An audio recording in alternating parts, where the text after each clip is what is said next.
জীবনে সবাই বড় বড় স্বপ্ন দেখে, কিন্তু একটা ছোট ঘর গোছানো থেকে শুরু হয় শান্তির যাত্রা। যে ঘর অগোছালো সে ঘরে ঝগড়া বেশি হয়। আজকে একটু ভেবে দেখো, পরিষ্কার পরিচ্ছন্নতার ভেতরেই আসলে লুকিয়ে আছে সুখের রহস্য। ঘর মোছা মানে শুধু ধুলো ঝাড়া নয়, এটা হলো মনের জঙ্গলও দূর করা।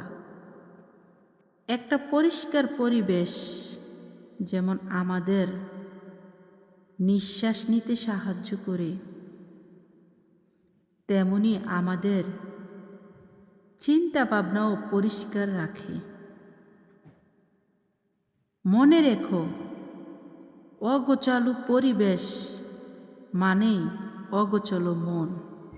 সংসারের কাজ করতে গিয়ে অনেকেই ভাবে এটা শুধু মেয়েদের দায়িত্ব, কিন্তু সত্যি হলো এটা পরিবারের প্রতি ভালোবাসার প্রকাশ। একটা ভাঁজ করা কাপড়, একটা পরিষ্কার বিছানা, এসবই শান্তির চাবিকাঠি।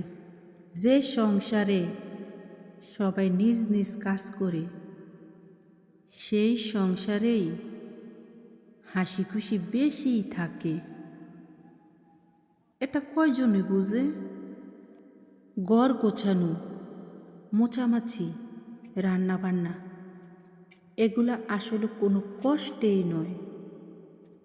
আপনি যদি সহজভাবে এগুলাকে দেখেন তাহলে একেবারে সহজ, আর আপনি যদি কঠিনভাবে দেখেন তাহলে এগুলা কঠিন।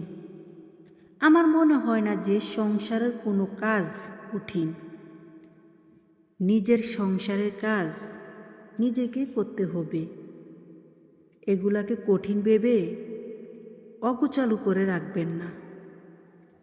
সংসারের কিছু কিছু কাজ পরিবারকে আগলিয়ে রাখার সবচেয়ে বড় মাধ্যম হলো সুখ আর শান্তি।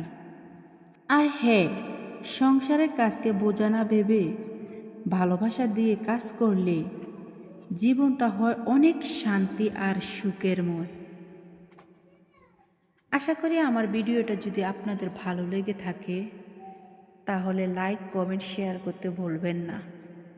আর হ্যাঁ, এমন ধরনের ভিডিও পেতে আমার পাশে থাকুন।